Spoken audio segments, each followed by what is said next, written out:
Vous allez voir quelques exercices pour travailler sur la mobilité, principalement des dorsales et également des épaules. Alors, je rappelle que tous les exercices se font sur ce qu'on appelle un périnée expire, c'est-à-dire une contraction du périnée qui permet de tenir le bassin, et une expiration profonde qui, par la remontée du diaphragme, va permettre de gagner en étirement au niveau de la colonne.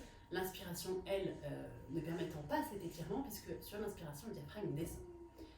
Donc on va commencer par faire un tout petit exercice sur ce périnée pour bien maîtriser cette contraction qui est assez simple. Donc on peut venir se mettre en tailleur. Vous avez vu, je tire un tout petit peu les os des fesses pour réaligner mon sacrum et mes lombaires, ne pas avoir trop de cambrure et ne pas non plus avoir un dos qui soit cassé. On va avoir un dos bien étiré. Donc pour contracter son périnée, il suffit de retenir une envie d'aller à la selle, au gaz, et une envie de faire pipi. On va sentir, pas forcément la contraction du périnée, même si normalement on doit pouvoir la sentir, mais peut-être pas tout de suite. On va surtout pouvoir sentir la contraction du transverse inférieur qui correspond à la petite bande de l'élastique de la culotte, ici. Voilà. Donc on va contracter ce périnée, et ensuite on va faire une expiration profonde. Donc je contracte, et on souffle.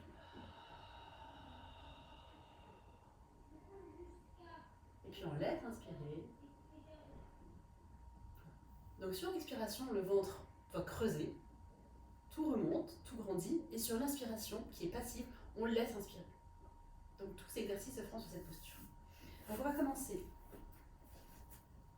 en venant s'allonger fesse sur talon, bien grandi, qui permettra d'avoir les bonnes distances pour les exercices. C'est très important de démarrer dans cette posture-là. On va ensuite monter en quatre pattes en venant ventouser les mains, et pareil, suivre une contraction du périnée, on vient en quatre pattes. Donc on vérifie toujours de garder les épaules en arrière des poignets et surtout les fesses en arrière des genoux pour ne pas venir casser le dos. Si je viens mettre le bassin plus en avant, dans les mouvements que je vais avoir, je vais venir écraser le disque qui se trouve entre mon sacrum et ma dernière lombaire, et c'est vraiment pas ce qu'on cherche. On cherche justement à gagner un étirement et en décompression. Donc on part sur ce quatre pattes. Et on va faire des exercices assez simples de respiration sur des postures qu'on appelle en dos creux, en dos rond et en dos creux. Donc depuis le quatre pattes, on va venir contracter son périnée, hop, et expirer profondément en faisant un dos creux progressif qui va partir du bas du dos jusqu'à la tête en éloignant à chaque fois, comme un arc qu'on agrandit, la tête et le bassin.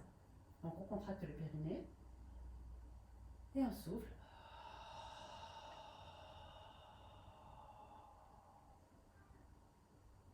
En venant bien se repousser du sol. On peut faire quelques respirations dans cette posture, donc on laisse inspirer, on recontracte le périnée, et on souffle.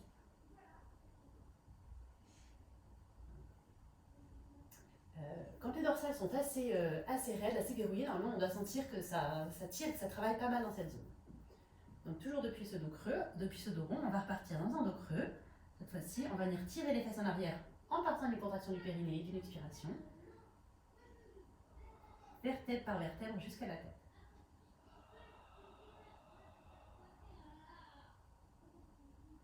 Sans casser la nuque. On étire bien, on pousse bien les fesses vers l'arrière et légèrement vers le haut, en éloignant de la tête.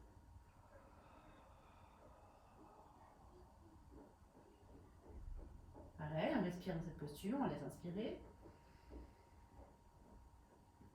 On contracte le périnée, on souffle.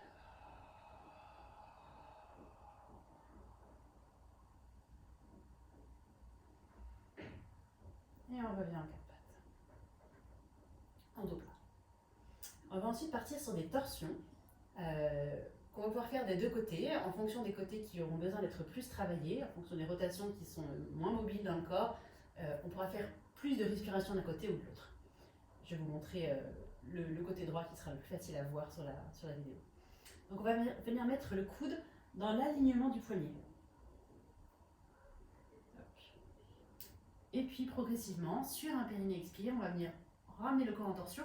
Le bassin ne doit pas bouger, il doit rester bien dans l'axe. En fonction de sa souplesse, on va pouvoir pousser un peu plus loin ou poser l'épaule, voir l'oreille, agrandir un peu ici et respirer.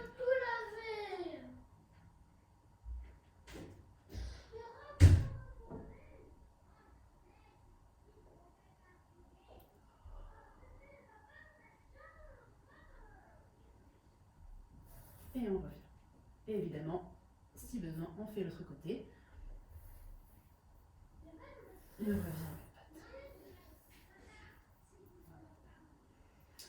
On va ensuite travailler d'autres postures dans une autre vidéo qui serviront cette fois-ci à étirer plutôt les chaînes postérieures du corps et les fessiers pour gagner également en mobilité au niveau du bassin et du dos.